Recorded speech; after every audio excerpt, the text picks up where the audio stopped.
Hi, my name is Cy Porter, and this is a creative writing tutorial. So let me start off by illustrating something for you. Now, do you see this image here? Okay. Now you can see. This is all right. And now, what happens to the image when you do that?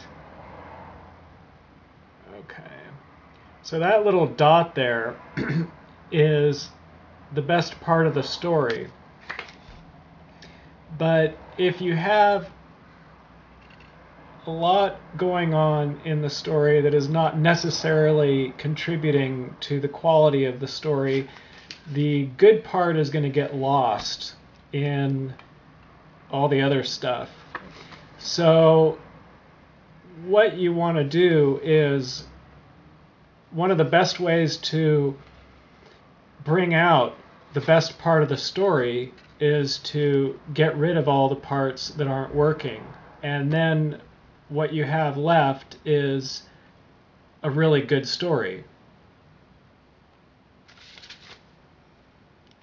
One thing I like to do is watch the deleted scenes of movies and kind of compare the quality level of the deleted scenes to what is left in the movie. And the thing is, while the deleted scenes, a lot of them are okay, the remaining movie is really good. And by deleting those scenes, they improve the movie because the good parts, you enjoy them so much more because they're not, um, they don't get lost in a lot of scenes that are not as necessary and as important to the story. Most of editing is removing parts of your story, paring parts out of the story that aren't absolutely necessary. And when you're doing that, realize that what you're doing is you're drawing out the good parts of the story, because in the mind of the audience, the viewer, the one who is going to read it, you're giving those good parts a chance to really stand out and really have an effect on them.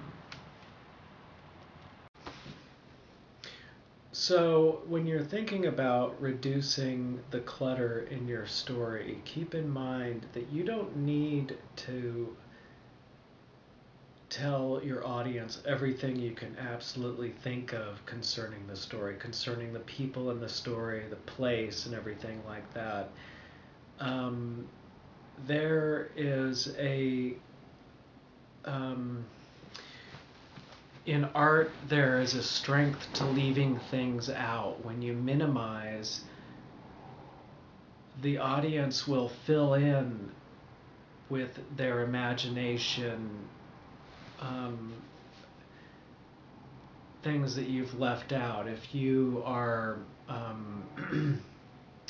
telling a story about a castle, you can throw in some details here and there, but you don't need to describe, every room to the detail down to, the quality of the decay of the walls and whatnot.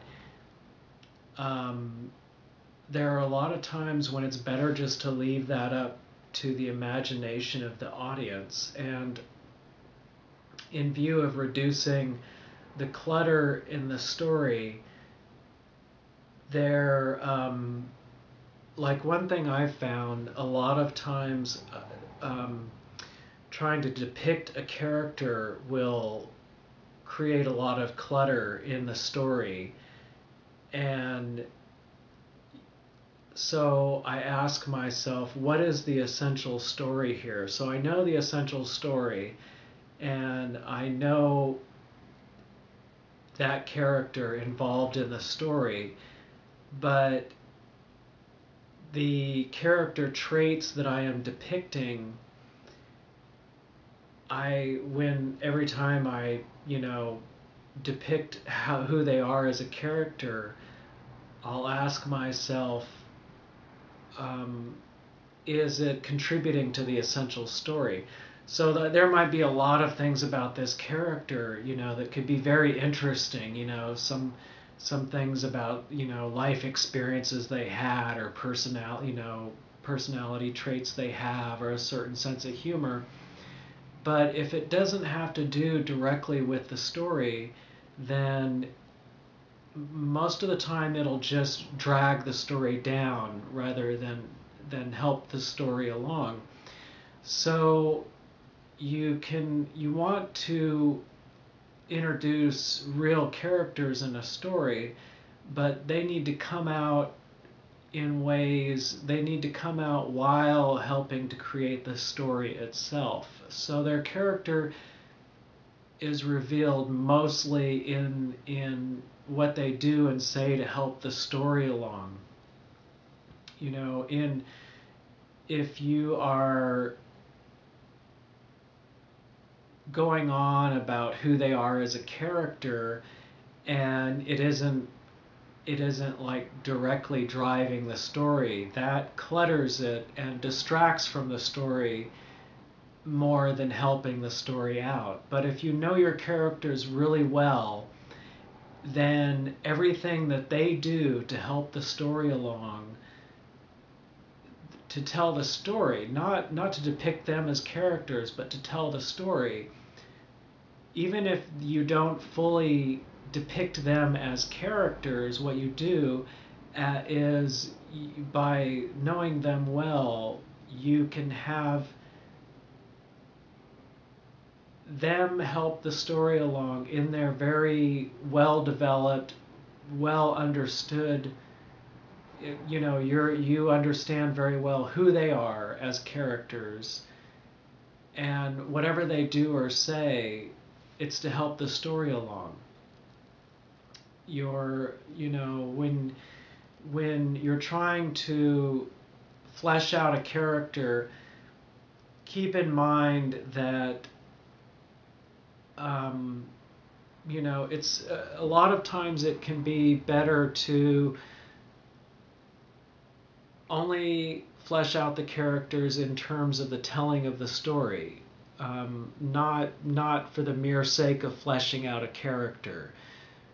So even though the audience may not find out, more than 5% of who these characters are, what they do learn about them is in the process of telling the story. And the story itself does not become cluttered and weighed down. I hope my tutorials are useful to you. I post them to get the word out about a story I'm working on at solomation.com. I post free episodes of my illustrated story, so if you have a few minutes, please check it out. Thank you, and I hope your next writing session is a good one. The way the audience reads or views a story is to follow the story. And when you have a lot of unnecessary scenes and information, it will make your audience impatient. They'll feel like they have to kind of put up with a lot of unnecessary obstacles to follow through with the story. So when you're doing editing on your story, ask yourself, is it clutter? Is this, even if it's really great information, even if it's funny and interesting and insightful, if it isn't essential to the story, it will get in the way of the audience enjoying that story.